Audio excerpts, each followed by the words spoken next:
Welcome back to the logical reasoning sessions. Today we'll take a look at what are those logical Venn diagrams. Usually the logical Venn diagram type of questions, you may have 3 items given. It could be like 3 persons or 3 objects, whatever it is. And there'll be 4 diagrams given as well. 4 answer choices given as well. So you need to pick the diagram which is most appropriate for these 3 given items here. So I'll give you the diagrams. So let's take a look at what are the possible diagrams. Diagram A. So these 3 circles represents 3 objects here. So we'll go for diagram B.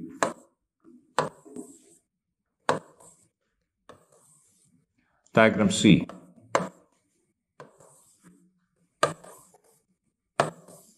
And diagram D.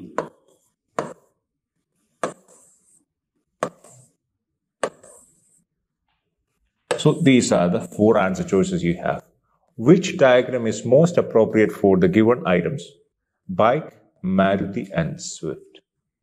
Well, everybody knows that Swift is a product or Swift is a model of Maruti. So Swift is a subgroup of Maruti, correct? So which case you have subgroups here? Subgroups, well, in this case we don't have a subgroup. This is kind of like, connecting groups, right? So this is a subgroup. And it's one circle, and Maruti, if you take Maruti as the outer circle, inner circle could be Swift. And in this case, you take it as Maruti as outer circle, inner circle is Swift. That means, well, these 2 diagrams cannot be the answers. Now we have either it's B or D. Now look at that. Maruti and Swift, we have Maruti and Swift. Next item is bike. Well, bike is not Maruti. Maruti doesn't have any kind of bike, right? Bike is there is no brand of bikes comes in the category Swift. So there is no Swift branded bikes. So bike has no intersection with Maruti. Bike has no intersection with the Swift. So bike is a separate circle. So obviously the answer is D. So this is the best example for logical Venn diagrams type of questions. And we'll take a look at another question here. Since for questions, select the most appropriate diagram for the given statements from the options or given set of objects from the options. So here we have phones, smartphones and dual SIM phones. So we have phones, smartphones and dual SIM phones. So what we see here, smartphones is a subset of phones.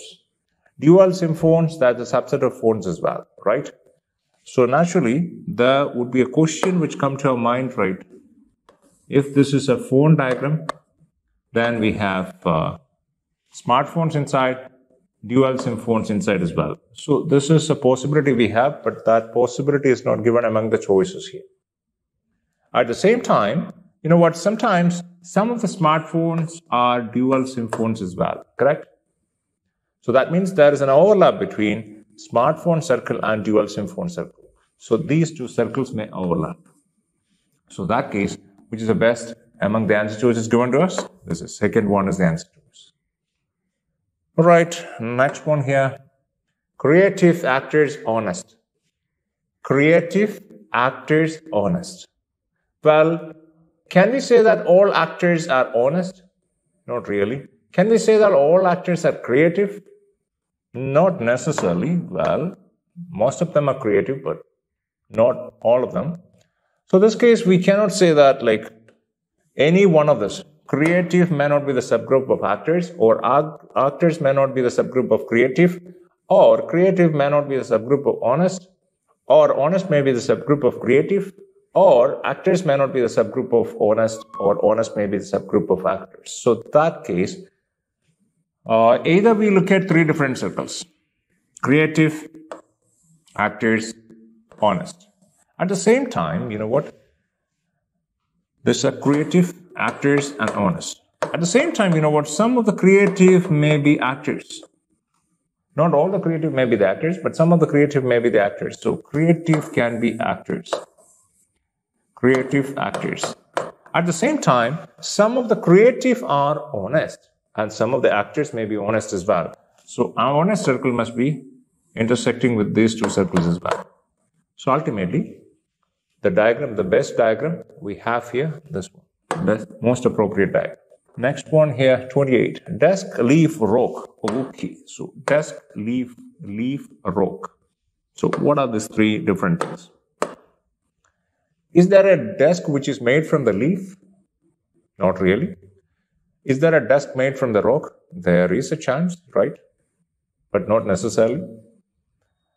And well, ultimately, if you look at a desk, leaf, and rock, we see three different things here. And of course, we have an answer here. And well, some of the desks are made from the rock. If some of the desks are made from the rock, then you know what? Some of the desks can be rock. And this is desk, this is rock. And leaf is a separate circle as well, separate circle. So do we have any such answer choice here? Desk, rock, so these two circles intersect, and leaf is separate. We don't have any such answer choice here, right? So in that case, this is not really a possibility among the answer choices, and the only possibility we have this one. So otherwise, these two are like the possibilities we may have. But we don't have this answer choice. Naturally, this is the best answer among the choices. Desk, leaf, a rock, three different things. Now 29. We have fresh, juice, and bricks. Fresh, juice, and bricks. So fresh, some of the juices are fresh, right? Not all the juices, but some of the juices may be fresh. So there could be an intersection between fresh and juice. And brick, well, brick may not be fresh. If a brick which is made recently, we don't call it a fresh brick. We call it a new brick. So bricks cannot be fresh. So there is no intersection between bricks and fresh, and there is no intersection between brick and juice. So which is the best answer we can have? See that? These two circles intersect, that is fresh, and this is juice, and this is brick. Any other answer choice we have? No. This is the best answer. Let's try this one. Farmer, literate, young. So farmers, this is the circle for farmers. Well, some of the farmers are literate. Not all the farmers are literate, but many of the farmers, most of the farmers are literate. So there is an intersection between farmers and literate. We cannot say all farmers are literate. So some of the farmers are literate. Now look at young. Well, some of the farmers are young. And some of the young are literate as well. So that means young can intersect with farmers and literate. So this is what young. So this is the intersection. Farmers, literate, yeah. So this is the answer, the best answer we can have right here. Now 31, bachelors, men, and uncle. So bachelors, men, and uncle. So men, since all other words begin from the capital letters, we use capital letters for men as well. So bachelor. Bachelor means unmarried men, right? Unmarried men are known as bachelors. And we have men here, and uncle. Uncle, all the uncles are males, right? Brothers, your father's brothers, or your mother's brother. Your father's brother or your mother's brother is uncle. So uncle is always a male. So ultimately, all uncles are men. All bachelors are men, correct? So under the men circle, under the men diagram, you have two subsets. One is bachelor, the other one is uncle. Now we have a question. This uncle and bachelor, do they intersect? This is bachelor circle, this is uncle circle. Well, some of the bachelors are uncles. For example, you may have an uncle. That uncle is not really married, uncle is bachelor. So some of the uncles are bachelors as well. Not all the uncles, but some of the uncles. So there can be an intersection between uncle and bachelors. So which is the best answer? 1. number 32. Okay, so now we are getting into the area which is called calendars. So what are the type of questions we can expect from calendars?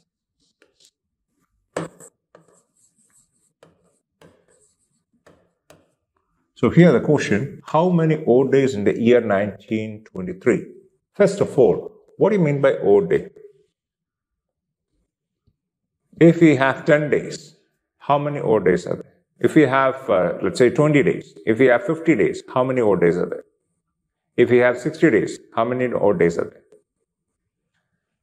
So if it is 10 days, 10 days means we have a week, 1 week, 7 days, plus we have 3 more days. So 1 week plus 3 days. So usually we take in such a way that number of weeks, the number of full weeks plus whatever the balance comes, that part will take it as odd days. It doesn't mean that odd number, it is taken as odd days. So in this case, 1 week we have 7 days plus 3 more extra days we have. That 3 more extra days, that doesn't consist as a full week, right? So that 3, it's considered as the odd day.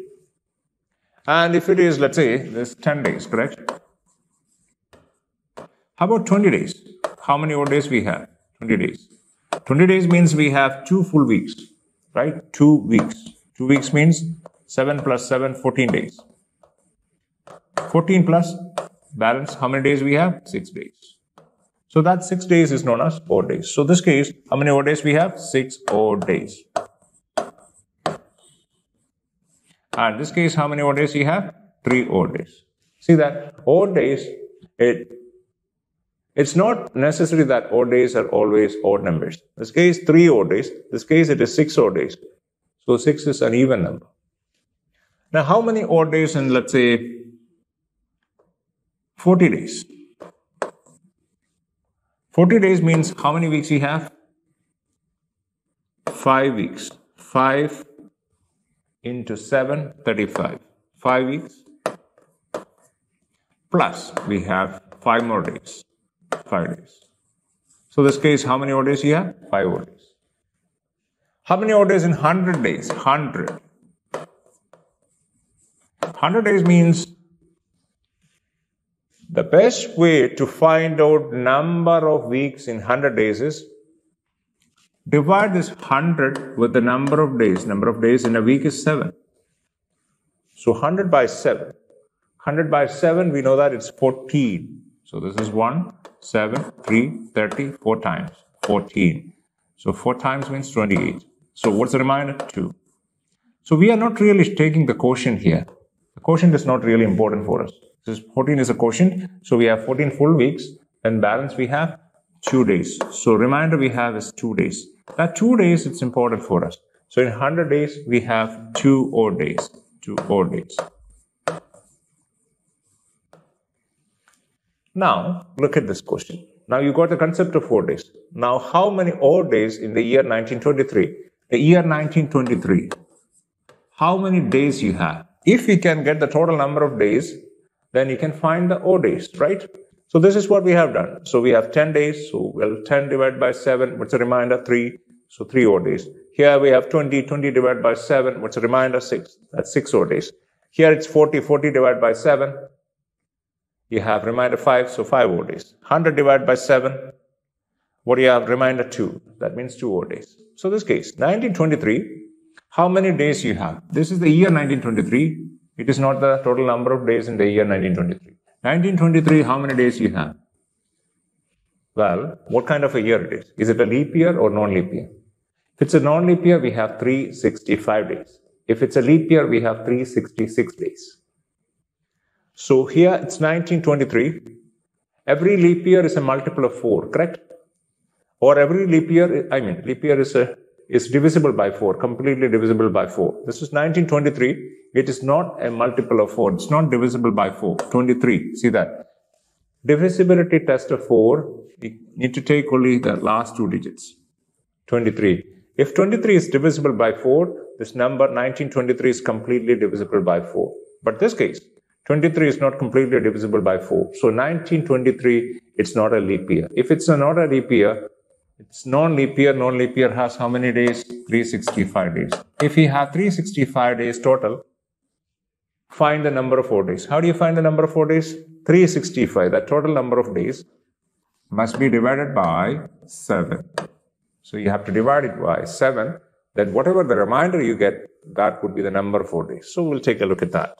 365, we need to divide the 365 by 7. Why it is 7? 7 means 7 is the number of days we have. So 365 divided by 7, what do you get?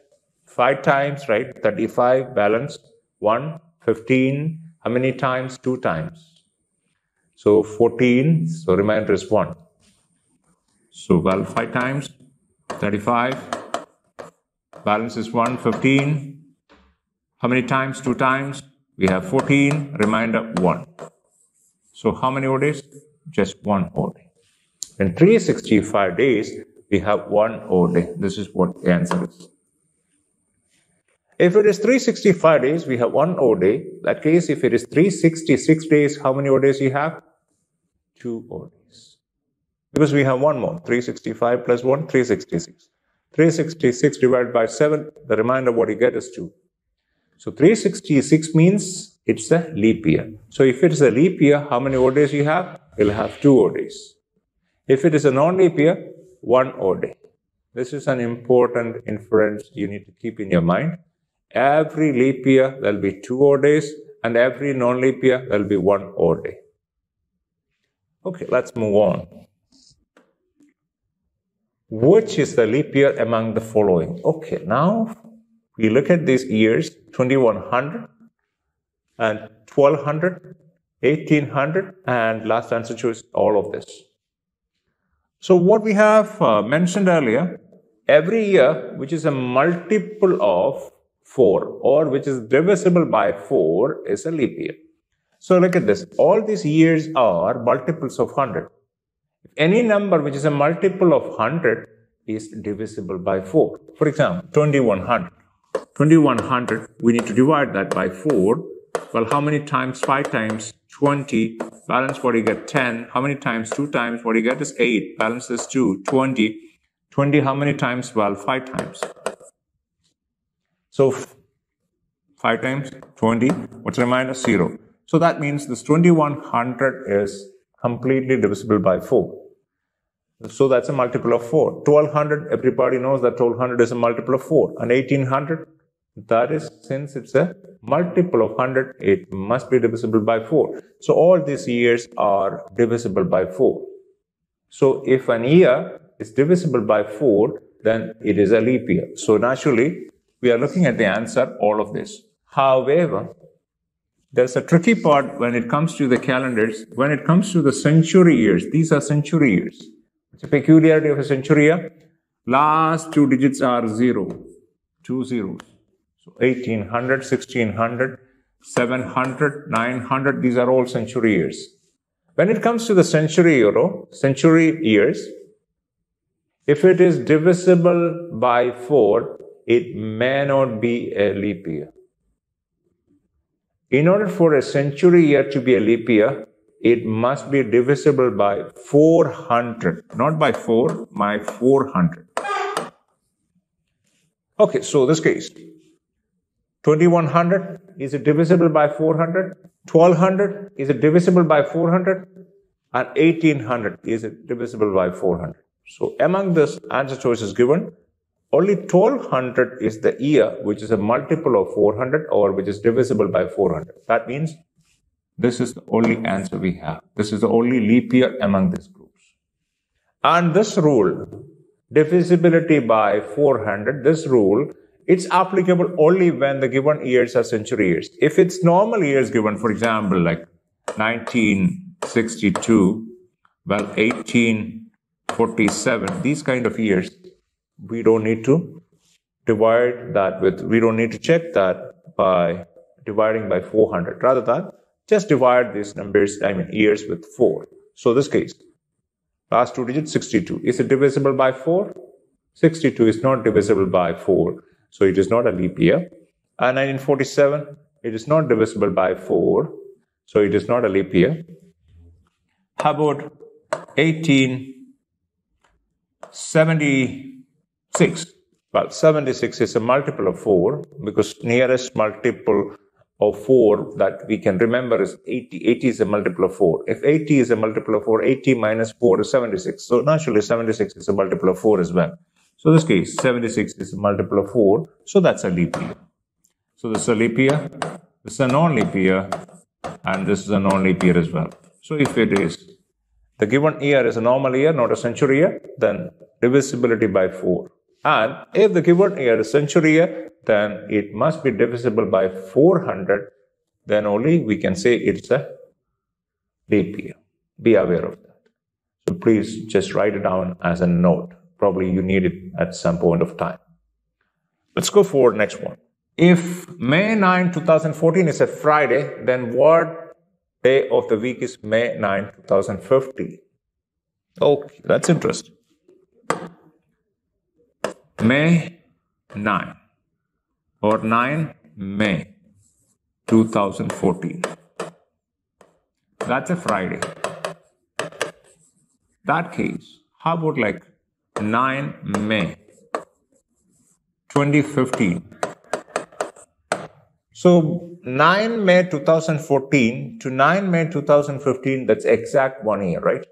If it's exact 1 year, how many odd days you have? Well, exact 1 year means how many days you have? This case, 2014 to 2015, May 9, 2014 to May 9, 2015, it's exact 1 year. And that 1 year, how many days we have? 365 days if it is a non-leap year and 366 days if it's a leap year. So from 9 May 2014 to 9 May 2015, is it a leap year or a non-leap year? First of all, who decides that's a leap or non-leap year? The calendar decides, right? Well, the calendar, who decides that? That's February decides, correct? So now we'll look at February, or we ask February whether it's a leap or non-leap year. So where is the February in between? 9 May 2014. Now we need to reach 9 May 2015. So if you start counting from 10th May 2014, so we have a few more days in May. Then we have, after May, we have June in 2014, July 2014, August, September, October, November, December 2014. Now we are getting into 2015. So 2015, we have January, then we have February 2015, then March 2015, then April 2015, then we have to reach up to 9th May 2015. So there is a February in between, that February in 2015. So 2015, that year, is it a leap or non-leap year? 2015, 15 is not divisible by 4. So that's a non-leap year. So in the year 2015, the February has only 28 days. Correct? So that means from 9 May 2014 to 9 May 2015, that's exact 1 year. And the total number of days what we have is 365 because it's a leap year. Sorry, non-leap year. Non-leap year has 365 days. Now, that 365, now we got the total number of days, correct? In order to get the odd days. Well, why do we need odd days? Think about it. Today, let's say today is Thursday. Which day is 10 days from today? Which day is 10 days from today? We know that if today is Thursday, which day would be the next Thursday? 7 days from today, right? So, well, today, if it is 10, next Thursday would be 10 plus 7, 17th. So you may check your calendar as well. So if you have a calendar besides your table, that would be easy. So if today is 10th and today is a Thursday, so next Thursday would be 10 plus 7. So 7 days from today. So that 7 days cycle.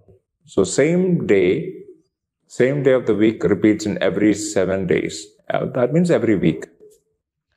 So if Thursday is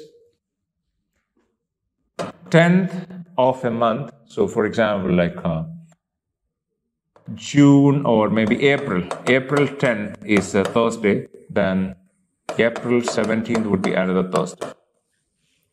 Now what we are looking for is 10 days from April 10th. 10 days from, which day would be 10 days from April 10? April 10 plus 10 would be April 20th. Which day would be April 20th? April 20th would be a week, that means 10th, then we have 7 days, then we have 3 more days. So 10 plus 7 days, you get the Thursday, then we have 3 more days. Then only we can get the 20th of April, April 20th. Correct? So 1 week plus 3 days. That 3 days are known as, after 1 week, the balance number of days known as odd days. So that odd days concept, that is how we apply the odd days concept. So for example, like another example here. Let's say if today is June 16th, which is 10 days from today. June 16th, let's say if it is Wednesday.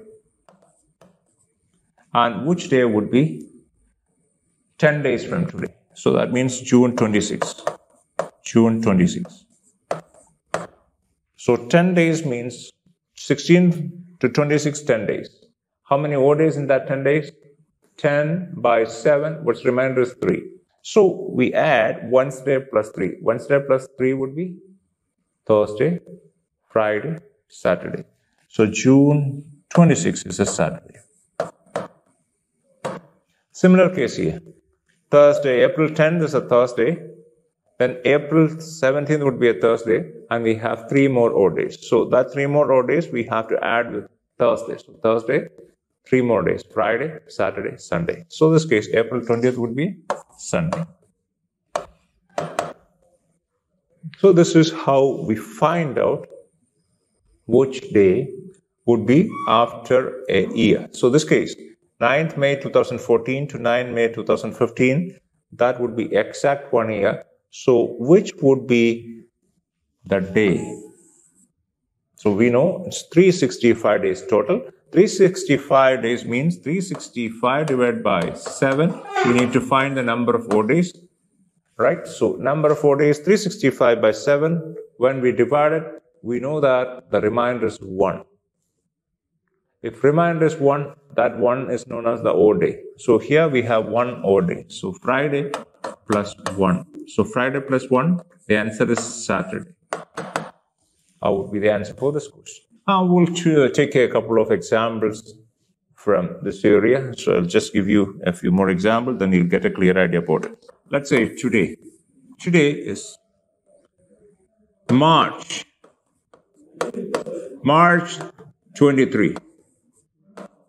March 23, it's a Monday. And that case, which would be the 100 days from today? 100th day from today. So how many days? 100 days. 100 days from today. How do you do that? 100 by 7, we need to take the remainder. So 100 by 7, you get the remainder? 2. So we have 2 odd days. How do you get it? 100 by 7, the remainder. That's how we get 2 odd days. So now, what do you do? That 2 odd days, you need to add with what? Monday. So Monday plus 2. Monday plus 2 is Tuesday, then Wednesday. So Wednesday would be the 100th day from March 23rd. 100th day. That is how we calculate. Then you can find 200th day, you can find 300th day, you can find 400th day, you can find exact 1 year from today. Exact 1 year from today means that depends on the leap year or non-leap year. If it's leap year, 366 days. If it's a non-leap year, 365 days. Then you need to find how many odd days are there. Okay, now we try question number 35 right here. February 25th of a certain year falls on a Wednesday. Then what day of the week is June 14th in the same year? Okay, so before we solve that question, I'll walk you through another example here. So we'll take that example we have discussed earlier, March 23. So let's say this March 23, it's a Monday. If March 23 is a Monday, then how do we find, let's say, June 12th? Same year. So this is, let's say this is the year 2018, whatever it is. So this is 2018 as well, 2018, same year. So March 23 is given as Monday, then how about June 12th? So here the method what we do, usually when we count the number of days, we start counting from the next day of the given day. So given day is March 23. So March 23 is already off. So we start counting from next day. So if we have one day from March 23, if March 23 is today, one day from today means we have to have tomorrow. By the time we reach complete 24 hours, we'll have one day. So we'll start counting from tomorrow. That's a concept. So here, March 23, total we have 31 days in March, right? So it's already March 23, up to here it's March 23. Now balance how many days in March? 31 minus 23, right? Or think about it. From 24 onwards, 24, 25, March 24, 25, 26, 27, 28, 29, 30, 31, right? 8. So 31 divided by 23 is 8. So we have 8 more days in March. We need to go up to June 12, right? So let's try this. March, we have 8 days. Then April, how many days in April? We have to count the whole month of April, right? 30 days in April. Then we have May. May, we have 31 days. Then June. June, we need to consider only up to 12. June 12. So now total number of days. 12 plus 8 is 20. 20 plus 30 is 50. 50 plus 31. 81 days we have altogether. 81 days. So that 81, that's the total number of days. Then in order to get which day it is, June 12th. It is given that March 23 is a Monday. We need to get June 12th. So that means in order to get that, we need the number of 4 days in this 81. So how many odd days in 81? So that 81 must be divided by 7. So what's the remainder? Well, 10 into 7 is 70. 11 into 7 is 77. So nearest multiple of 81, we have 77. So multiple of 7 near 81 is 77. 77 plus 4 is 81. So how many odd days you have? 4 odd days. Remainder is 4, so 4 odd days. So this case, Monday plus 4. How many odd days? 4 odd days. So Monday plus 4, we have the day which is on June 12th. So Monday plus 4 is what? Tuesday, Wednesday, Thursday, Friday. So what is the answer? Friday. Where does 4 come from? 4 come from here. 81 by 7. So we have 11 times 11 into 7 is 77. Remainder is 4. So that's a 4 here. So that's an example. That's an additional example for you. Now here we have February 25th of a certain year falls on Wednesday. So February 25th is given. This case we had March 23. Then we had gone up to June 12. Here it's February 25th is given. Then we need to calculate June 14th. Okay, let's try that. In between, what I want you to do, pause this video and do this by yourself. Take a few seconds, maybe 1 minute. Then compare your answer with what we have here. Once you get the answer, you can play this video and look at the discussion. And we can just follow the method You can compare the method you have done and what we follow here as well. So that's the best way to learn. February 25th. That's given as Wednesday. What we need to find out is June 14. June 14. Which day would be that? So we'll find the number of days balance in February. How many days balance in February? That's an interesting question. So February, well, which is the year given here? Is there any specific year given? No. No years. No specific year is given. So that year could be any year. 2018, 2019, 2020, 21, 22, 23. Or it could be 1976, 1945, 1985, 1983, whatever it is. So we have no idea. So that case, the number of days balance in February, normally February has 28 days, correct? So 28 minus 25, how many more days balance in February? February has 3 days balance.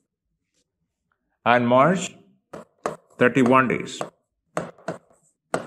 And April, we have 30 days. And May, we have 31 days. And June, up to 14, so 14 days. So you have to add it up. When you add it up, so I'll take this 30, 30, 30. Even though it's 31, I'll take that 30 first. 30, 30, 30. So it's 90. So 92. 92 plus 3. 95. 95 plus 14. So 95 plus 14. 95 plus 10. 105. 105 plus 4. 109. So we have 109. 109 divided by 7. What do you get? 109. When you divide by 7, the nearest multiple of 7, what we have here is what? 105. So balance, remainder is 4. So we'll take a look at this. 7. Divide by 7, what do you get? 10. How many times? Just one time. Divide by 7, one time. Well, 7. 39. 39, how many times? 5 times. That's 35. Remainder is 4.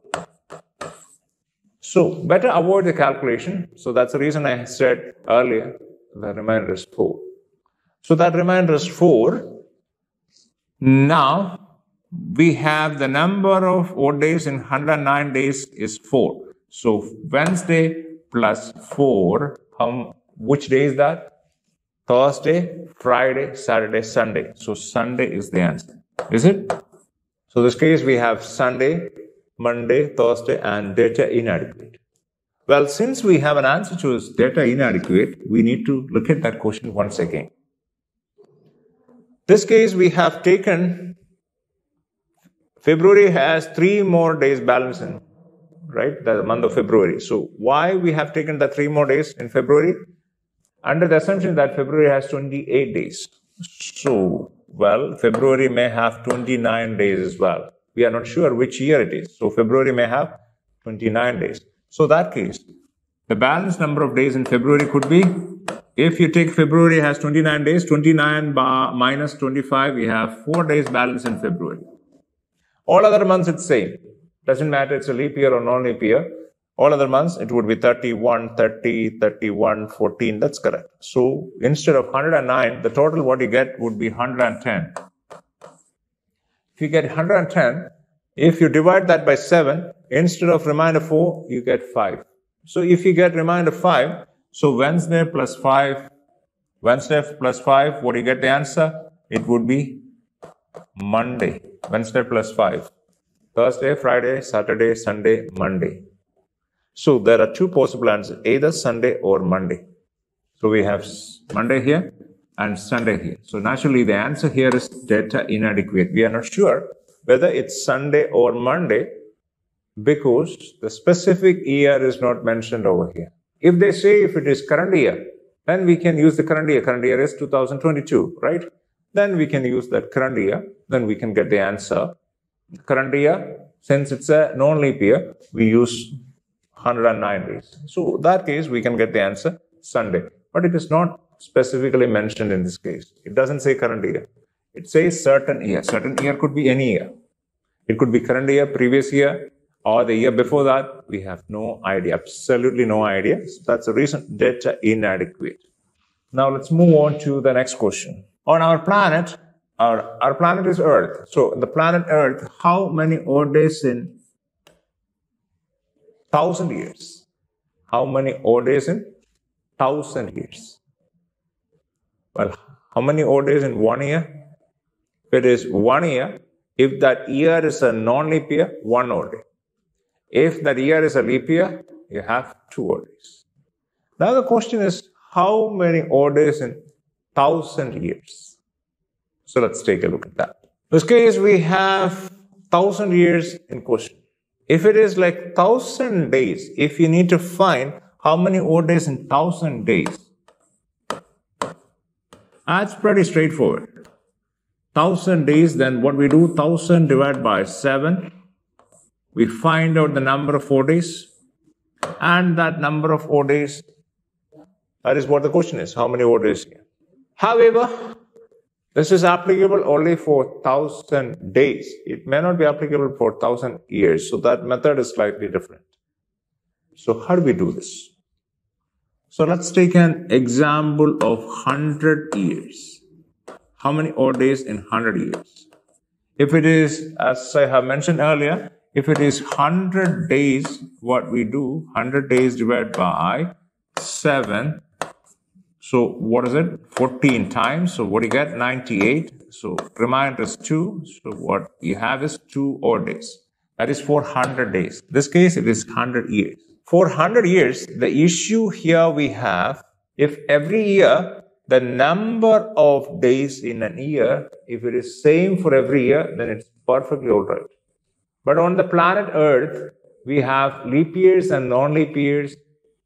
The number of days in a leap year is different from the number of days in a non-leap year. So when you calculate the total number of days in 100 years, we may not get the correct answer if you go for 365 or 366 for every year. Rather than, what do we do here? Look at that 100 years, find out how many odd days for 100 years. What do we do? First of all, we'll find out how many leap years and how many non-leap years. So how many leap years in 100 years? 100 years, every 4th year is a leap year. So 1/4 of total 100 years must be leap years, normal case, right? So 25 leap years plus 75 non-leap years. That's a normal case. However, if you take 100 years from first AD to 100 AD, how many leap years you have there? Every 4th year is a leap year, right? So 4th AD is a leap year, 8th is a leap year, 12th is a leap year, and 16th, 20, 24, etc. So these are leap years. And in order to get that 25 leap years, in this case, the 100th AD would be a leap year as well. Then only we can get 25 leap years. But in this case, 100th AD, the 100th year is a century year. If it's a century year, if it's a leap year, it must be divisible by 400. In this case, the year 100 is not divisible by 400, so it is not a leap year. So ultimately, if you count it 4, 8, 12, 16, 20, 24, 28, etc., you get only 24 leap years. Instead of 25, you get only 24. 25 you get only when this 100th year is a leap year. So this case, 100th year is not a leap year. So in that case, we need to make a slight modification on what we have done here. So instead of 25 leap years, it must be 24 leap years. And total number, 100 years, right? Total doesn't change. So we have Instead of 75, it must be 76. So 24 plus 76, it must be 100. So non-leap years. Now, every leap year, how many odd days you have? One leap year, you have 2 odd days. So 24 leap years, 24 into 2, 48 odd days. Then 76 non-leap years. Every non-leap year, we have 1 odd day. So 76 into 1. So what you get is 48 plus 76. When you add it up, it becomes what? 74 plus 50, 124. That 124 odd days you get total, 124 odd days. However, that 124 odd days, counting may not be easy, or usually when we get odd days, what do? We always keep the odd days between 0 and 6. How do we do it? Divide that with 7. So this case, we got a number which is more than 6, right? So if you get any number more than 6, divide that with the number of days in a week, that is 7. So 124 by 7, what is the remainder here? So 124 by 7, in this case, we get the remainder 5. So what do you get? 5 odd days. 5 odd days in what? In 100 years. 100 years, 5 odd days.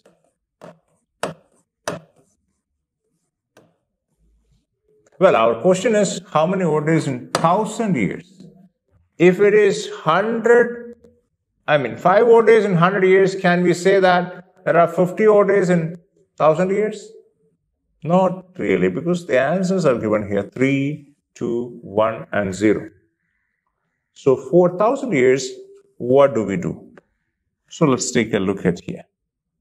There is a method for it. Here what we have is, for 100 years, 5 odd days. So 100 years, number of odd days would be 5. And how about for 200 years? 200 years, the number of odd days is 10, right? However, if anything more than 6, then we divide that number with 7. So, 200 years, we have 10 odd days. 10 divided by 7, what do you get is 3. So, for 200 years, we have 3 odd days. For 300 years, 300 years, for 100 years, 5, 300 years, 15. So, 15 divided by 7, what's the remainder? 1. Then for 400 years, 400 years, 100 years, 5. So 400 years means 5 into 4, that is 20. But 400th year is a leap year, right? So it is divisible by 400. So we have one more additional day in that. So it's 20 plus 1, 21. 21 divided by 7, what you get, remainder is 0. So ultimately, what you get here, for every 100 years, 5 odd days, every 200 years, 3 odd days. So these are pretty much years. Always remember, these are not days. If it is 100 days, number of odd days, it's not 5. It's different. 100 days, number of odd days would be 2. These are for 100 years. 100 years, number of odd days would be 5. Then 400 years, it's 0. Now, every calculation for the years which is more than 400 would be based on this. For example, how many odd days for 700 years? What do? We split the 700 in such a way that it must be the largest multiple of 400 plus 300. So, 400 years, how many odd days? 0 odd days. And for 300 years, how many odd days? 1 odd day. So ultimately, 0 plus 1, 1 odd day for 700 years. How about for 1,000, let's say 400 years? How many odd days? We'll do in such a way that we'll take the largest multiple of 400 in 1,400. What is that? 1,200 is the largest multiple of 400. Plus, how many? 200. So 1,200, it's 0 odd days, because 1,200 means it is 400 plus 400 plus 400. That means 0 odd days plus 0 odd days plus 0. So 1,200 years, 0 odd days. And for 200 years, 3 ODs. So ultimately, 0 plus 3. For 1400 years, we have 3 ODs. And this is the exact method we use for 1000 years as well. So let's try that method. So 1000 years, we split that 1000 into 1000 years into the largest multiple of 400. So largest multiple of 400 in 1000 is 800. Plus, what do you have balances? 200. So 800 years, how many ODs you have? It's 400 plus 400. So it must be 0 plus 0. So it's 0. And for 200 years, how many ODs? 3 ODs. So 0 plus 3, what do you have? For 1000 years, we have 3 ODs. So the answer, 3. So this is how we find out how many ODs in 1000 years, how many ODs in 1200 years, how many ODs in 1900 years. So 1900 years, how many ODs would be there? We'll try to find that, 1900 years. 1900 means the largest multiple of 400 in 1900 is 1600. 1600 plus 300. So 1600 means 400 plus 400 plus 400, right? So it's 0 ODs. Then for 300 years, how many ODs? 1 OD. So ultimately 1600 plus 300, 1900 means number of ODs 0 plus 1. 0 plus 1 means 1. So ultimately 1 OD for 1900 years. 1 OD. And for 1000 years, we have 3 ODs. So this is the answer.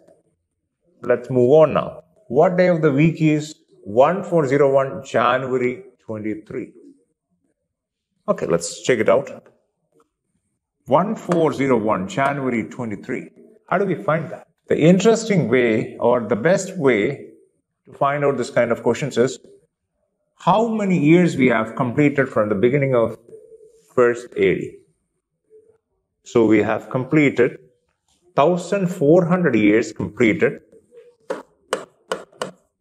So when you complete 1400 years, what you get is 31st December 1400, right? Plus, so this many years completed, plus after completing 1400 years, we are getting into the next year. Next year is what? The year 1401. So that year, we have to go up to January 23. So how many years completed? 1400 years. In 1400 years, how many ODs we have? Let's check it out. 1400, we split it in such a way that it's 1200 plus 200. So 1200 means 0 ODs because it's a multiple of 400, it would be 0. And well, 200 years will have 3 ODs.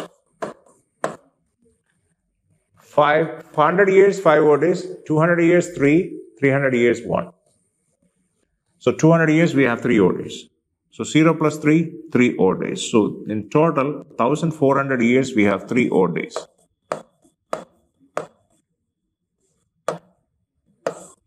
Now, balance what you have is the year 1401. How many days you have? From January 1st to January 23. So how many days? 23 days.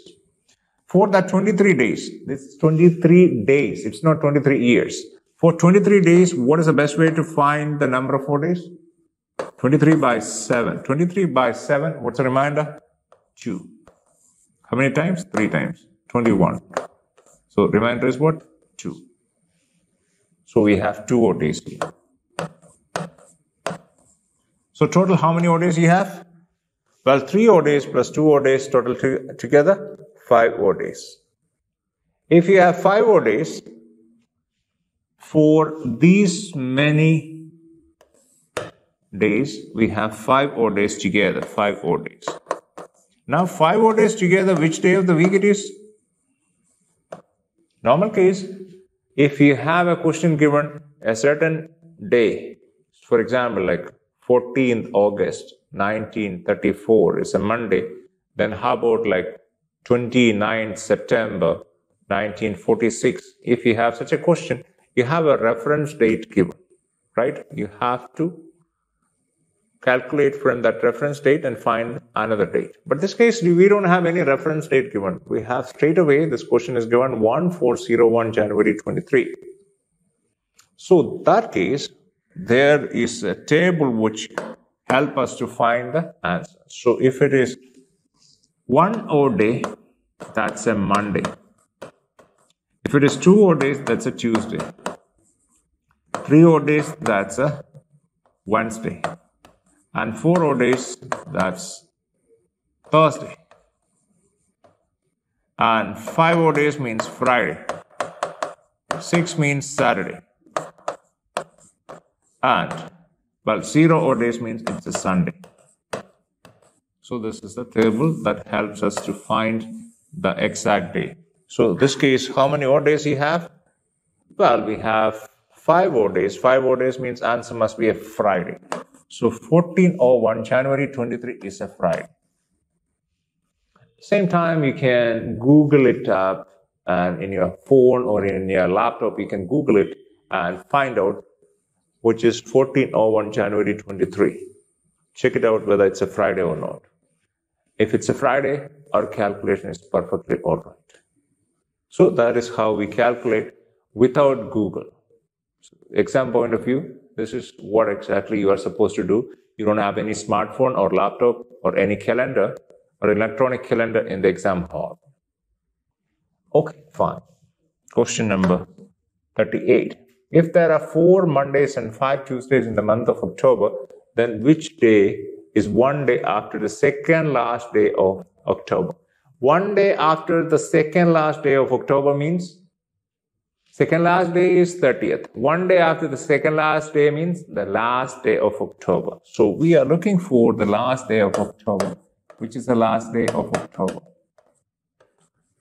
Is it like Thursday or Sunday or Wednesday or data inadequate? This case, year is not specifically given. We have given the month of October, and we know that in the month of October, it is 31 days for non-leap years and 31 days for the leap year. So in the month of October, doesn't matter which is a leap or non-leap year, it doesn't change at all. So in that case, we use the data which is given to us. What is the information given to us? If there are 4 Mondays and 5 Tuesdays in the month of October. So 5 Tuesdays in the month of October means, let's say if October 1, October 1st. October 1st is a Monday. Is it possible for us to have October 1st, I'll take it as a Tuesday. That would be easy. We'll take it as Tuesday. If we take October 1st as a Tuesday, then do we get 5 Tuesdays in the month of October? Let's check it out. If October 1st is a Tuesday, then next Tuesday in the month of October would be 1 plus 7, 8. So 8th of October would be a Tuesday. So that's a Tuesday. Then we have 8 plus 7 is 15. 15th of October is a Tuesday. Then we have 22nd. 15 plus 7 is 22nd. Then 22nd plus 7 is 29. So these are the Tuesdays in the month of October. If October 1st is a Tuesday, we are not sure of whether October 1st is a Tuesday or not, but we assume that October 1st is a Tuesday. So there are 5 Tuesdays.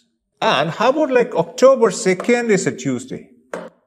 Let's look at that possibility. October 2nd. October 2nd. If October 2nd is a Tuesday, then how about October 9th? So 2 plus 7 is 9. So that would be Tuesday. And October 16 is a Tuesday. And October 23rd would be a Tuesday. And October 30th would be a Tuesday. So that's another possibility. Next, we take another possibility here. How about like October 3rd is a Tuesday? If October 3rd is a Tuesday, then 3 plus 7 is 10. So October 10 would be a Tuesday. And October 17th would be a Tuesday. And October 24th is a Tuesday. And October 31st is a Tuesday. 31st, Tuesday. Is there any more possibilities here? So for example, October 4th. If October 4th is a Tuesday, then 4th, 11th, 18th, 25th, and 32. We don't have 32 days in the month of October. So that case, if you take October 4th as a Tuesday, we don't get 5 Tuesdays. So these are the 3 possibilities for 5 Tuesdays. Now we have 5 Tuesdays here. What we are looking for is 4 Mondays. Okay, so well, if we have Tuesdays, then we can find the Mondays. So if October 3rd is a Tuesday, naturally October 2nd is a Monday. And October 9th is a Monday. October 16th and 23rd and 30th is a Monday. So how many Mondays we have? 5 Mondays. So what is the question? The question given, we have 4 Mondays. We cannot have 5 Mondays. So this possibility doesn't work for us. How about this case? October 2nd is a Tuesday. So October 1st is a Monday. And 9th is a Tuesday. So 8th is a Monday. 15th is a Monday. 22nd is a Monday. And 29th is a Monday. And again, how many Mondays you have? 1, 2, 3, 4, 5. What we are looking for is 4 Mondays. So again, this possibility doesn't work for us. And in this case, look at that. October 1st is a Tuesday. And October 8th is a Tuesday, means October 7th is a Monday. And October 15th, so 14th is a Monday. 21st is a Monday. And 28th is a Monday. So 1, 2, 3, 4 Mondays. And how about there is a Monday just before October 1st? There is a Monday as well. So that Monday before October 1st would be what? That would be the month before October. What is that? September. The month of September 30th. After September 30th, we have October 1st. So September 30th, that day would be a Monday. So how many Mondays we have? We have 1, 2, 3, 4, 5 Mondays. However, among that 5 Mondays, this Monday is not in the month of October. So we have only 4 Mondays in the month of October. So if there are 4 Mondays and 5 Tuesdays in the month of October, so that means this is the possibility we are looking for. This is the only possibility with 4 Mondays and 5 Tuesdays in the month of October.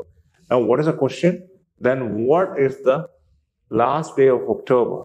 Last day of October, we know that 29th of October is a Tuesday. So 30th is a Wednesday. So 31st is a Thursday. So Thursday is the answer. So Tuesday 29th, 30th Wednesday, 31st Thursday. That's the answer. So that is how we deal with this kind of questions. So once you do this question a couple of times, when you get a question like this, 4 Mondays and 5 Tuesdays, or like 4 Wednesdays and 5 Thursdays, or 5 Saturdays and 5 Saturdays and 4 Fridays, doesn't matter. If you get a question like this, you get a clear idea. These are the only possibilities for these kind of questions. All right, next one here. Which is the same calendar year of 1951? So, which is the same calendar year of 1951? So, that case, 1951, let's say the year 1951, January 1st, if it is a Friday. And that year, December 31st, that means last day, if it is a Friday as well. So this which year? 1951. We are not sure whether it's January 1st is a Friday or not. I'm taking it as if January 1st is a Friday and December 31st is a Friday, then we are looking for another year here. We are not sure which year it is. We need to get in such a way that that particular year,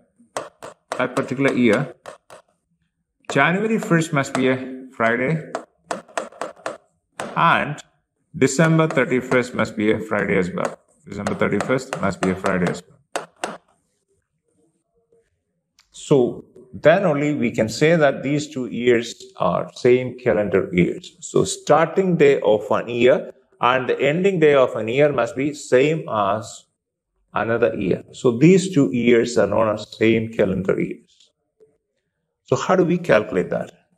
If the day, if Friday, and if this must be a Friday, so which of the case this Friday would be another Friday? Or if it is like Wednesday, would be another Wednesday. So the case when the same day repeats, when it is either seven odd days difference, or any multiple of 7 odd days. That means every 7th day would be the same day, correct? So if today is a Thursday, next Thursday would be 7th day from today. And 14th day from today would be a Thursday as well. And 21st day from today would be a Thursday as well.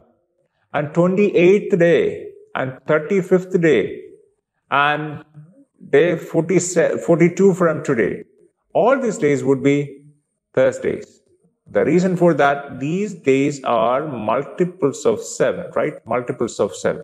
So that's the same logic we take here.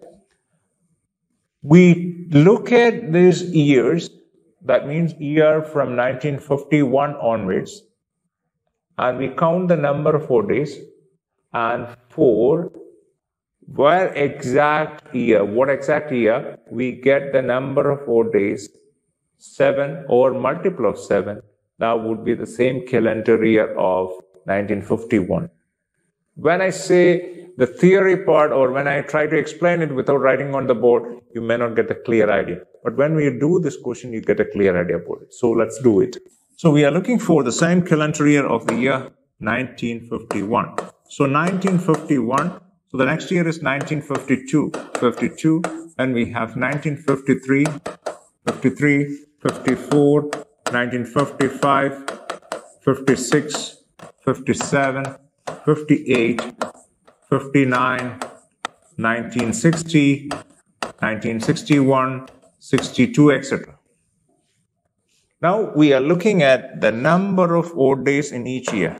So we know that every leap year, 1 odd day, every non-leap year, 2 odd days. So 1951, it's not a multiple of 4, so we have 1 odd day.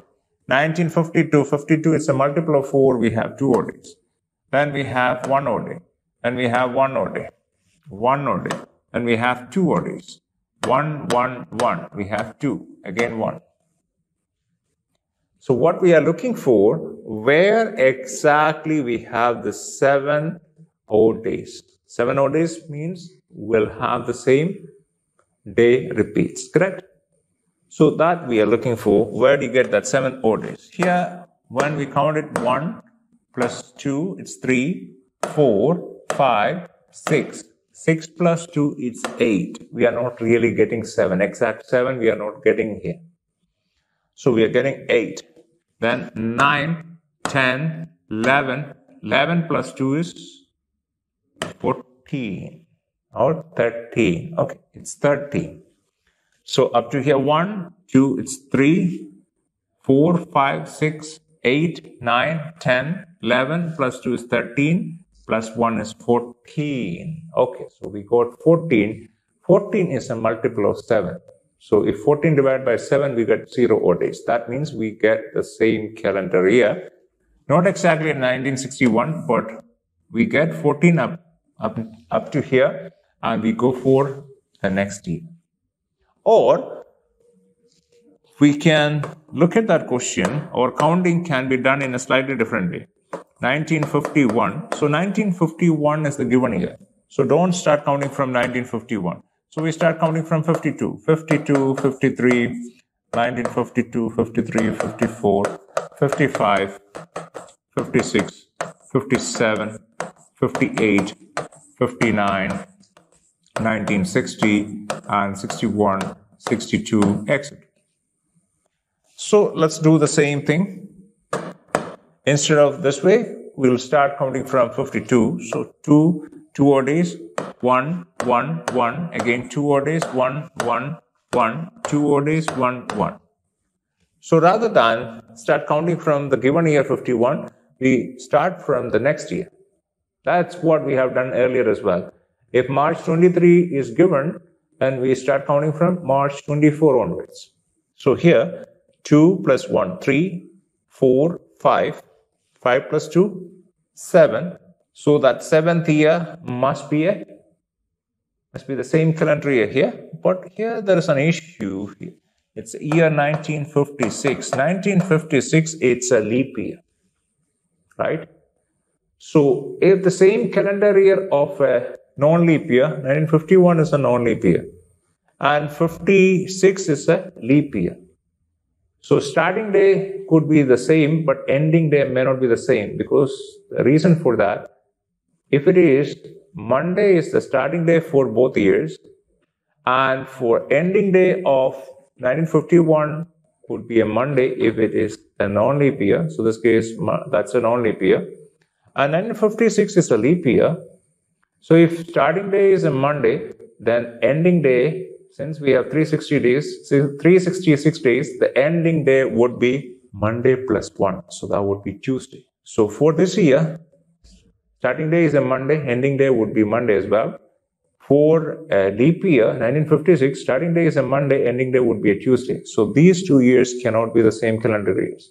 That means a leap year and non-leap year cannot have the same calendar year.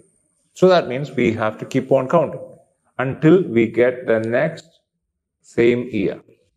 So here, 2 plus 1, 3, 4, 5, 5 plus 2, 7, then 8, 9, 10. 10 plus 2, 12, 13, 14. Of course, we got 14 here. So 14 is a multiple of 7. Then definitely that must be the same calendar year of the given year. So we don't need this. If you see both of them, it may be confusing for you. So we just look at this one. So we are looking for the same calendar year of 1951. So we'll start counting from 52, and wherever we reach either 7 or multiple of 7, we get the same calendar year. So that's easy. So here we got 14. So same calendar year is what? 1962. So the same calendar year of 1951 is 1962. So that's the case. So we got the same calendar year. Now in this case, which day of the week we celebrate Republic Day if there are 5 Fridays and 5 Saturdays in the month of January? Okay, so month of January, 5 Fridays and 5 Saturdays. So let's say 5 Fridays, 5 Saturdays. So we take January 1st is a Friday. If 1st is a Friday, 2nd would be a Saturday, right? So 1st is a Friday, then 8th is a Friday, 15th is a Friday, 22nd is a Friday, 29th is a Friday. These are all Fridays. Friday, Friday, Friday, Friday, and Friday. And how many Saturdays in this case? We'll take Saturdays. 2nd would be a Saturday, correct? January 2nd is a Saturday, January 9th is a Saturday, January 16th is a Saturday, January 23rd would be a Saturday, and 30th is a Saturday. All these pink colors are Saturdays. So there are 5 Fridays and 5 Saturdays. Perfectly all right. Is there any other possibility we have? We look at this January. If we take January 2nd as a Friday, what happens then? If January 2nd is a Friday, then January 9th is a Friday, 16th is a Friday, 23rd is a Friday, 30th is a Friday. That case, which are the Saturdays we have? That case, Saturdays are, this case, 3rd of January is a Saturday, 10th of January is a Saturday, 17th is a Saturday, 24th is a Saturday, 31st is a Saturday. Is there any other possibility we have? If you take January 3rd as a Friday, that case, you know what? January 31st would be a Friday as well. Guess we will get 5 Fridays, but only 4 Saturdays. So we need 5 Fridays and 5 Saturdays. So there are 2 different possibilities. We get 5 Fridays and 5 Saturdays. Now the question is, if January 1st is a Friday, then how about Republic Day, January 26th? January 22nd is a Friday, 23rd is a Saturday, 24th is a Sunday, 25th is a Monday, and 26th is a Tuesday. So, well, Tuesday is a possibility. This case, Jan 26th, you get as a Tuesday. And this case, January 2nd is a Friday. So January 16th, January 23rd is a Friday, 24th is a Saturday, 25th is a Sunday, 26th Monday. So Jan 26th is a Monday. So there are 2 possibilities we are getting here. It could be either Tuesday or Monday. So that means Tuesday or Monday. We have 2 answers. We are not sure which one is correct. So the answer must be data inadequate. So this is the type of questions you can expect from calendar area. Now let's continue with this area, which is after calendars, we are getting into clocks. So, well, clocks, what kind of questions are expected from clocks here? So the clock, and well, battery installed in a normal clock and it started working at 2 p.m. How many degrees the hour hand moves by the time the clock shows 10 p.m. on the same day? So this kind of questions, what we are looking for, the movement of the hands of the clock and how many degrees it moves. So the best way to deal with this kind of questions, we will go for a clock, diagram of a clock. So this is the clock.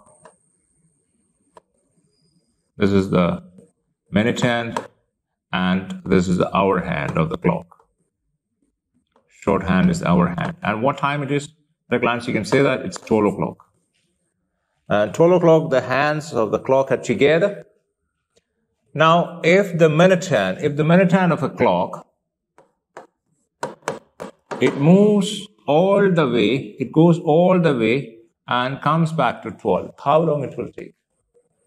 It will take a full 1 hour for this complete rotation, right? So our hand at 12 o'clock, it's right here. Next time, the long hand, the minute hand, we are talking about the minute hand, the long hand, it's right now it's at 12. If it goes all the way around and comes back to 12, how long it will take? So right now it is 12 o'clock, the long hand or minute hand at 12, and next time the long hand at 12 at 1 o'clock. So that means it will take exact 1 hour. So minute hand of the clock, it makes one full rotation in what time? In 1 hour. 1 hour means 60 minutes. So 60 minutes, it completes one full rotation. So 360 degrees. 360 degrees. And now, if it is 60 minutes, 360 degrees, how about 1 minute? The minute hand in 1 minute, it moves 6 degrees. So this is something important for us. The minute hand, 1 minute, 6 degrees. Now we take a look at hour hand. Well, this hour hand of the clock, well, it is here at this point of time. If it goes all the way around and comes back to 12, how long it will take? It will take 12 hours. 12 hours. So 12 hours, it completes one full rotation, 360 degrees. And if it is 1 hour, it's 12 hours, 360 degrees. 1 hour means 360 by 12. So it's 30 degrees. So 1 hour, 30 degrees. 1 hour, it's 60 minutes. 60 minutes, it moves 30 degrees. 60. 1 hour means 60 minutes. 60 minutes, 30 degrees. So that means 1 minute, 30 by 60, it must be half degrees. So half degrees. So for our hand, this is what it is. 1 minute, it moves half degrees. And for minute hand, 1 minute, it moves 6 degrees. At the same time, there is another important information we have is the hour hand in 1 hour, it moves what? 30 degrees as well. So 1 hour, 30 degrees, 1 minute, half degrees. Now, the battery installed on a normal clock and it started working at 2 p.m. So at 2 p.m. it started working. So 12, this is 3, this is 1, this is 2. So at 2 p.m. Now, how many degrees the hour hand moves by the time the clock shows 10 p.m.? Well, the clock shows 10 p.m. on the same day. The hour hand would be where? The hour hand would be at 10. So it comes all the way up to here. It must be at 10. So how many hours in between? So between 2 and 10, from 2 to 10, it's 8 hours. In 1 hour, the hour hand moves what? 30 degrees. So in 8 hours, 8 into 3, 240 degrees. So the answer is 240 degrees. So that is the case. Or you may look at this. Every 1 hour, it makes what? 30 degrees. So 2 to 3, it's 30 degree. 3 to 4, it's 30 degree. 4 to 5, it's 30 degree. 5 to 6, 30 degree. 6 to 7, 30 degree. 7 to 8, 30 degree. Then 8 to 9, 30 degree. 9 to 10, 30 degree. So it is 30 degree here. 1, 2, 3, 4, 5, 6, 7, 8. So 8 into 30 to 40 degrees. That's what we have. Next one, how many degrees the minute hand moves when the hour hand moves 8 degrees? Okay, that's another interesting question we have. How many degrees the minute hand moves when the hour hand moves 8 degrees? So this is the most important part of the question. What we are looking for the answer for this part. The minute hand moves. How many degrees the minute hand moves when the hour hand moves 8 degrees. So hour hand moves 8 degrees. For hour hand, 1 minute it moves what? Half degrees. 1 minute, half degrees. That's hour hand.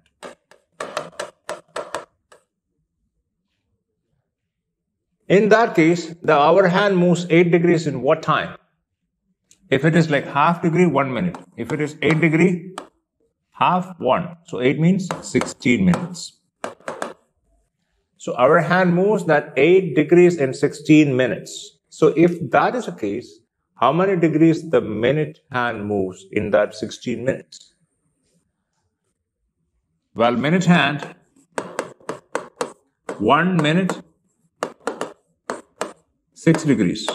So 16 minutes, it is 16 into 6. That's 96 degrees. So the answer is 96 degrees. Now 43. Jyoti observes the reflection of an analog watch in a mirror. The time observed by the Jyoti in the mirror is 8 hours and 23 minutes. Then what is the actual time shown on that watch? So observes the reflection of an analog watch in a mirror. The time observed by the Jyoti, that means reflected image, is 8 hours 23 minutes. So these are reflection type questions. So if it is reflection type question, what do you do?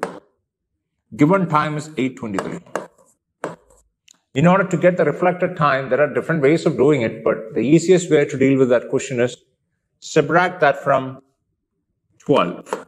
12 minus 8:23. Because normal case, if it's a standard clock, if it is nothing specifically mentioned, a standard clock is a 12-hour clock. If it is nothing mentioned in the question, it is a standard clock. So that's the reason we take 12 p.m. So 12 minus 8:23. So it is what? 7, right? So this is 9. That's 2. What is it? 7. And what is it? 11 minus 8 is 3. So 377. What is that? 377. Is that a time called 377? Well, actually it is 60 minutes means 1 hour, right? So it is 77 minutes means it's what? 1 hour plus 17 minutes. So 377 means it's 4 hours 17 minutes. So we don't have such an answer here. We have 4 hours 37 minutes. But you know what? Actually, the problem here, if it is in the case of money, that means rupee, paise, those kind of things. 100 paise, 1 rupee. So that's the way it works. But in case of time, it is 60 minutes is 1 hour or 60 seconds is 1 minute. So it is not really 100. So that case, this calculation, what we have done is not correct. So in order to avoid this kind of error in the competitive exam, what we do, instead of 12, we use what? 1160. So 1160 is equal to 12. 11 hours, 60 minutes means 12 o'clock. So now from 1160, you subtract 823. So what you get is 37. And 11 minus 8, we have 3. So we have 337. So reflected time, the Jyoti observes in the mirror is 8 hours 23 minutes, and the actual time on the clock is 337. That's what it is. 337. Now 44. How many degrees the hour hand move when the minute hand moves 156 degrees? Minute hand moves MH 156 degrees in what time? Well, 1 minute, 6 degrees. So 156 degrees. If it is 25 minutes, 25 into 6 is 150 degree, right? If this is 156 degree, so it is 26 minutes. So minute hand moves 156 degrees in 26 minutes. The question is, how many degrees the hour hand moves when the minute hand moves 156 degrees? Well, in order to move 156 degrees, the minute hand require 26 minutes. In that 26 minutes, how many degrees the hour hand move? The hour hand moves in 26 minutes, the hour hand moves 1 minute, half degrees, right? So in 26 minutes, half of it is 13 degrees. 13 degrees. Now, next one. Number 45. How many times the two hands of the clock are opposite to each other in 3 days of time?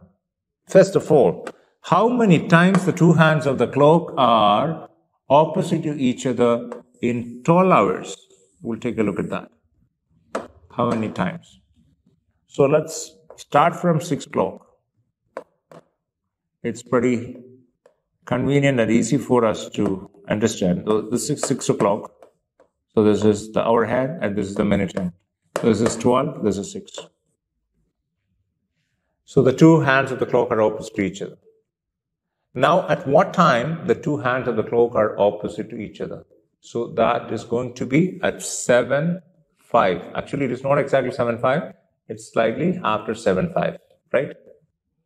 And so this is 6 o'clock and it's 7:05. So let's say this is 6 p.m. Now 7:05 approximately. Then next one is 8:10. Again, it's not exactly 8:10. It comes around 8:12. And there are some fractions as well. So 8:10. So these are approximate.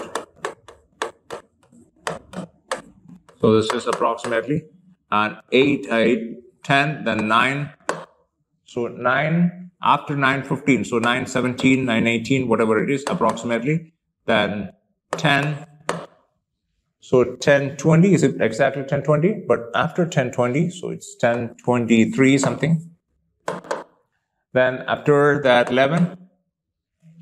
So 11, what time? 11:25. What time is that? After 11 o'clock? So it's 11:28 or 11, I would say 11:27, 11:28, yes. Then after that, next one is 12. After 12, what time is 12:35, right? Not 35, it's 12:33, something like that, 12:33. So it goes like this. How many times it happens? When you count it, you can find it, how many times it happens. But you know what? The best way to find it is in 12 hours. In 12 hours, that's what we find it here. In 12 hours means how many minutes? 12 into 60, so 720 minutes. In 720 minutes, what is the time interval between two possibilities? So they are opposite to each other at 6, and next time it is 7:05, or after like 5 minutes from 7. So 5 minutes past 7. So what is the time gap between these two? It is approximately 60 minutes plus 5 minutes, 1 hour and 5 minutes. So it's approximately 65 minutes something. So the actual time difference is 65 and 5 by 11 minutes. 65 and 5 by 11 minutes. So when you do this calculation, 720 and 65 and 5 by 11, the answer what you get is 11 times. So that means the two hands of the clock are opposite to each other 11 times in 12 hours. So here the question, how many times it happens in 3 days? If it is 11 times in 12 hours, in a day, 12 plus 12, it's 24 hours. So in a day, it is 11 times in 12 hours. So 11 plus 11, it's 22 times in 24 hours. 22 times in 24 hours. We are looking for 3 days. So 22 times in 1 day.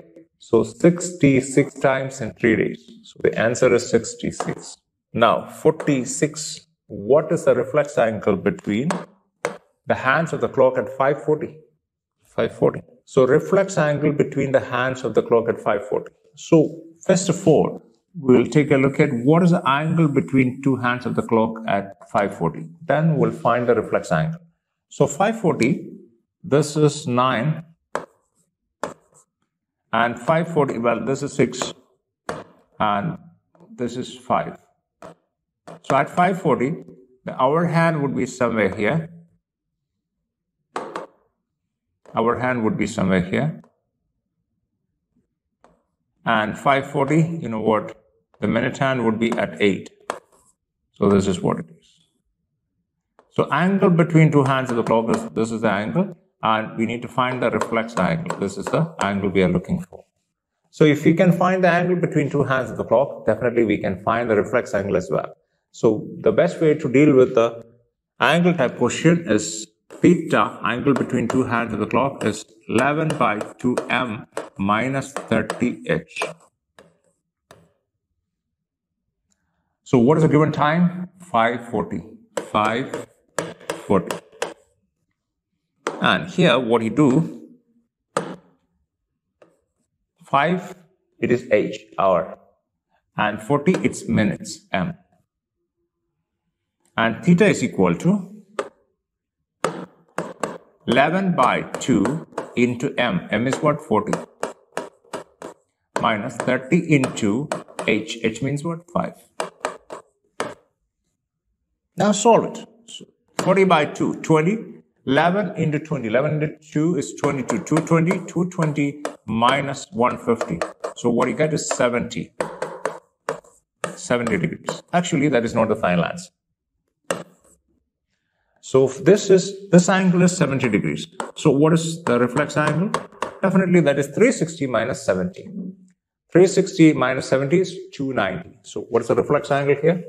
Reflex angle is 290. So that's the answer, 290. Now 47. What is the possible time gap between two coincidences of two hands of a gaining clock? First of all, let's take a look at what is the time gap between two coincidences of the two hands of a normal clock. If it's a normal clock,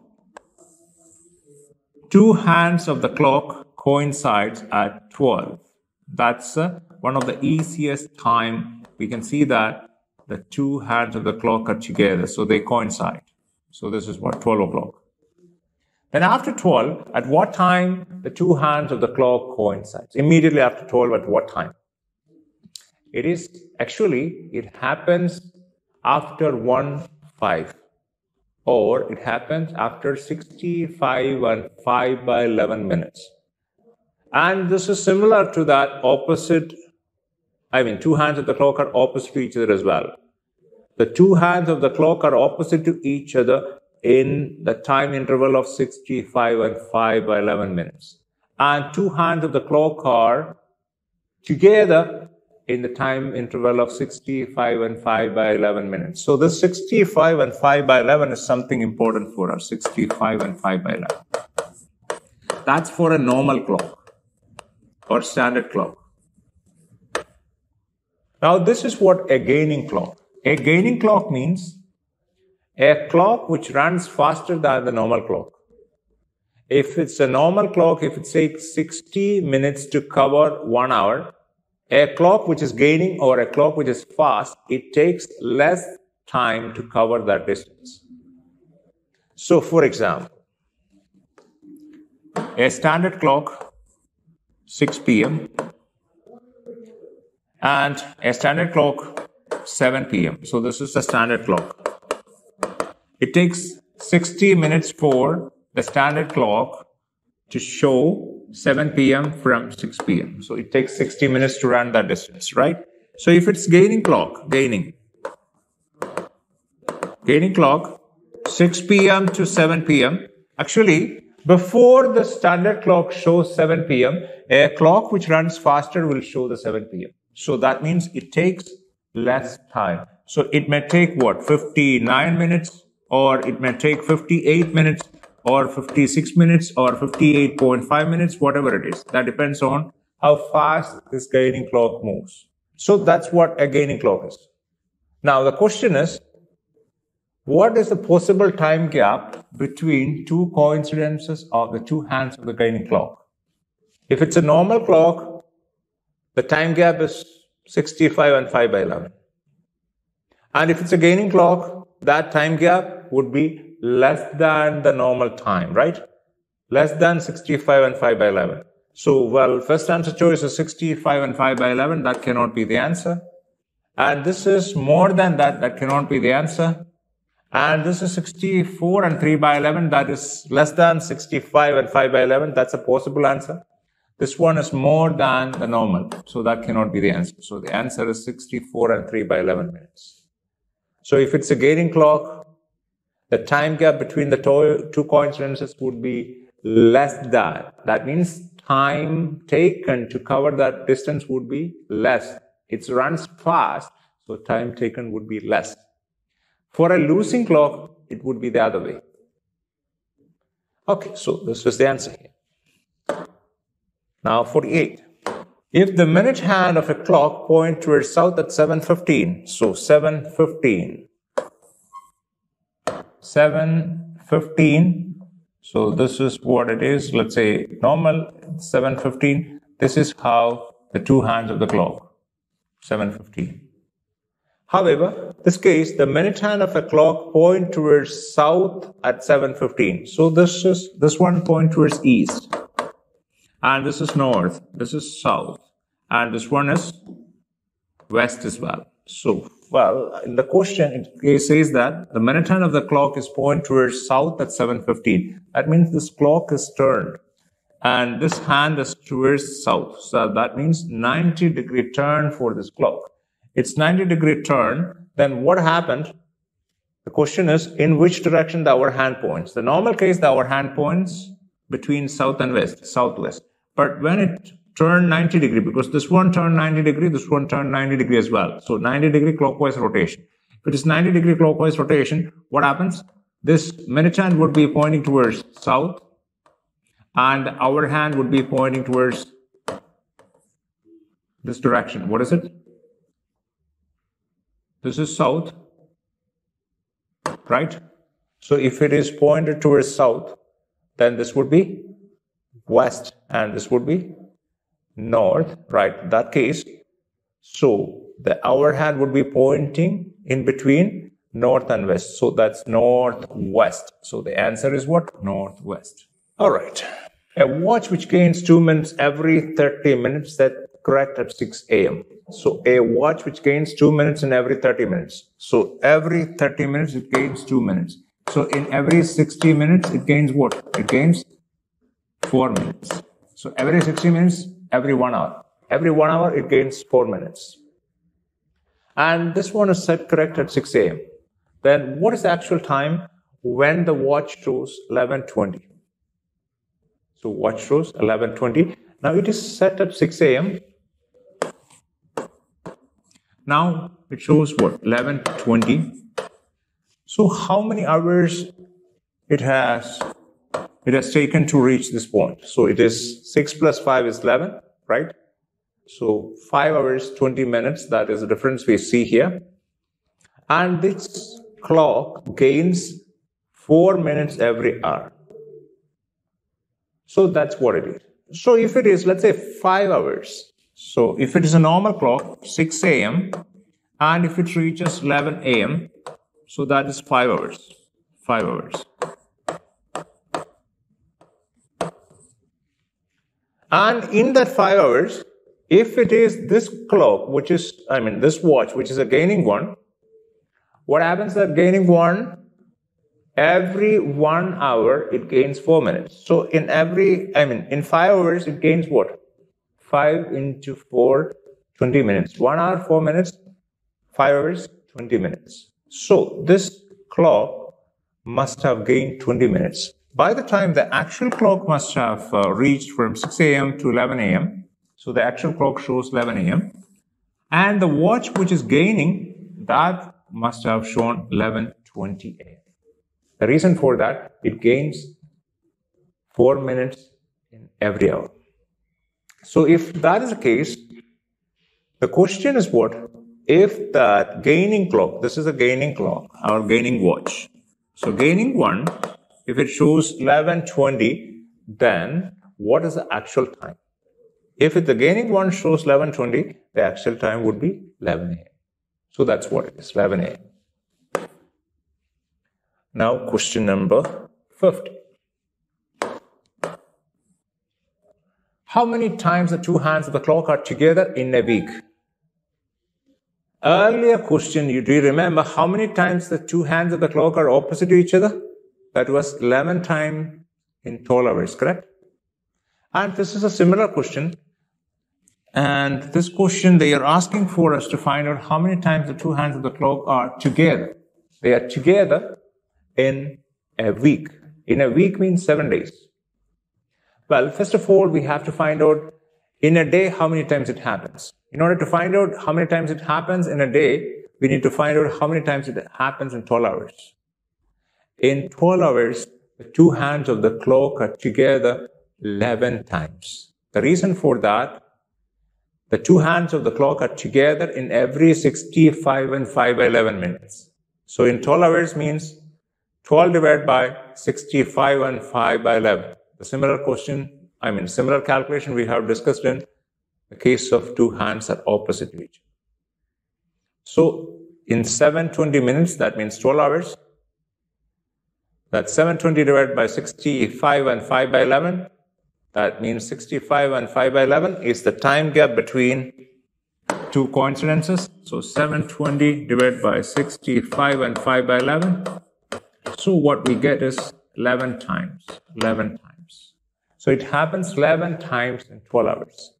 If it happens 11 times in 12 hours, then one day it happens 22 times. If it happens 22 times in a day, then 1 week means 7 days. 7 into 22. 7 into 20, 140. 7 into 2, 14. So 154 times. So two hands of the clock are together 154 times in a week. So today we have discussed questions from logical Venn diagrams, calendars, and clocks as well. So we have explained the basics as much as we can in this given period of time. And if you need any kind of further explanations, any kind of confusions you have, you may talk to your class in charge and we may take a further look into that area, any kind of further explanation if it is required. So anyway, it's a pleasure working with you guys. Let's say goodbye for the time being. Thanks for watching.